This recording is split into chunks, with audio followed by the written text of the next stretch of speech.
여러분 안녕하십니까? 2021년 신축년 새해 인사를 드립니다. 상서로운 기운이 가득한 새해, 모든 분들이 힘든 일도 묵묵히 이겨내는 우직한 소처럼 코로나로 인한 어려움을 극복하고 좋은 일만 가득한 한 해 되시기를 기원합니다.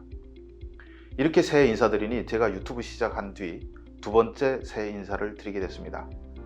지난해 이맘때 저는 다시 뵙게 돼 반갑습니다 라고 오프닝 인사를 했던 것 같습니다. 그랬더니 많은 분들이 생명의 위협을 받고 있냐 이런 질문을 하셨습니다. 오늘은 그때를 떠올리며 새해 스스로의 다짐도 새롭게 다질 겸 제가 언론인으로 살며 북한의 협박을 받았던 이야기를 주제로 할까 합니다. 솔직히 대한민국 언론인 중에 저만큼 북한의 협박과 공격을 많이 당했던 사람은 없을 것이라고 감히 단정합니다. 유튜버 주성아가 아닌 동아일보 주성아 기자가 19년째 북한 기사를 다루면서 북한 독재 정권의 협박 속에 언론인으로 어떻게 살아왔는지 사례가 너무 많아서 영상 하나로 이야기하기는 어렵지만 오늘은 대표적으로 한 가지 사례만 말씀드리겠습니다. 나름 북한은 진지하게 협박했는데 저는 개인적으로 웃겼던 사례라 할 수 있습니다. 주성아TV는 구독, 좋아요도 좋지만 끝까지 봐주시면 더욱 힘이 납니다.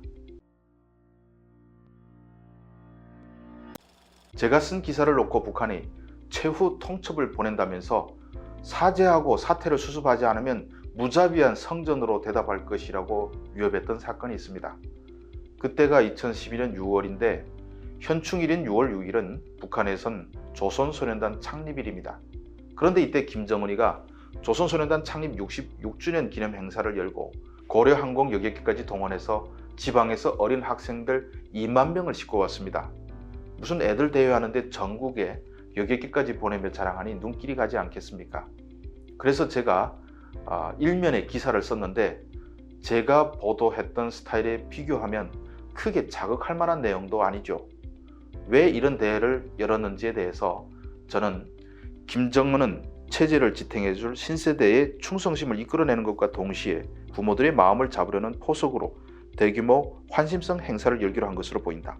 하지만 국가 배급 제도가 붕괴된 현 상황에서 장마당 세대를 겨냥한 세뇌는 쉽지만은 않을 것으로 보인다. 이런 분석을 곁들였습니다. 이런 행사를 일면에 쓴 것은 동아일보만 썼죠. 바로 이 기사입니다. 물론 조선도 쓰긴 했지만 뒤에 짤막하게 다뤘던 것으로 기억하는데 호의적으로 쓰진 않았겠죠.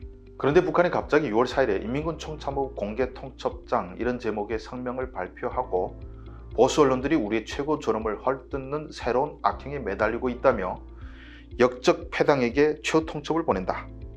우리 군대의 타격에 모든 것을 그대로 내맡기겠는가 아니면 뒤늦게라도 사죄하고 사태를 수습하는 길로 나가겠는가 이러는 겁니다. 그러면서 전략로켓사령부 명의의 성명에서 동아일보는 서울시 종로구 북위 37도 57분 10초, 동경 126도 97분 81초에 있고 조선일보는 서울시 중구 북위 37도 33분 83초, 동경 126도 97분 65초의 위치에 중앙일보도 좌표 까면서 미사일 등에 의한 조준 타격을 하겠다고 합니다. 그런데 이 좌표가 엉터리여서 북한이 망신당했죠. 국토지리정보원이 이에 대해서 세계적인 지리정보 기준에 의하면 위도와 경도의 분과 초 단위 숫자가 60을 넘어갈 수 없다. 동아일보 좌표로 밝힌 동경 126도 97분 81초는 있을 수 없는 수치라고 밝혔습니다. 또한 조선일보사의 좌표로 명시한 곳은 서울에서 30여 킬로미터 떨어진 경기도 북부에 해당합니다. 북한이 망신을 당했지만 중앙은 협박이 오자 다음날 우리는 조선소년단 행사를 보도하지 않았다고 밝혔습니다.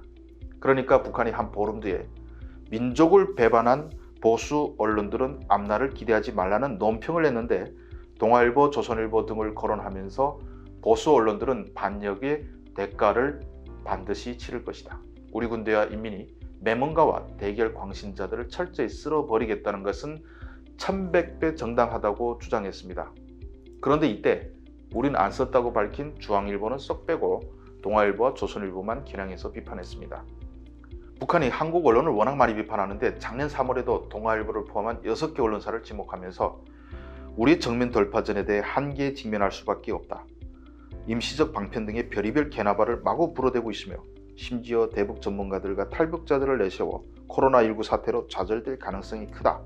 5개년 전략목표 수행이 상당한 타격을 받을 것, 어려운 한 해가 될 것이라는 모략 여론까지 조작 유포시키고 있다고 공격을 했습니다.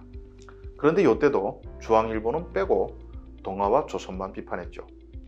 하지만 올해 당대에서 김정은 스스로가 경제성장 목표가 심히 미진됐다며 5개년 계획에 참담한 실패를 자인했습니다.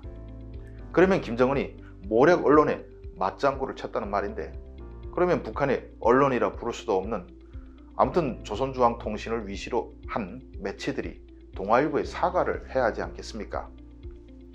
작년에 미친 나발질을 한다느니 망고 죄악을 하나하나 기록해두고 철저히 결산할 거라느니 단발마적 비명을 지르니 하면서 온갖 악담을 다 퍼부었는데, 정작 김정은이가 미친 나발질에 동의했다는 말이 아니겠습니까?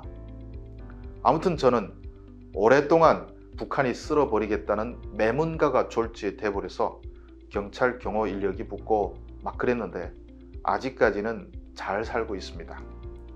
올해도 김정은이가 남쪽을 향해서 공세를 펴는 가운데 제가 또 협박을 당할 수는 있겠죠. 하지만 저는 여러분들께 약속드린 대로 2021년 신축년에도 북한의 협박에 굴하지 않고 진실을 전하는 언론인으로 꺾일지언정 굽히지 않고 계속 북한의 실상을 여러분들께 알려드리겠습니다. 여러분들도 새해에도 저와 함께 동행해 주시기를 부탁드립니다. 감사합니다.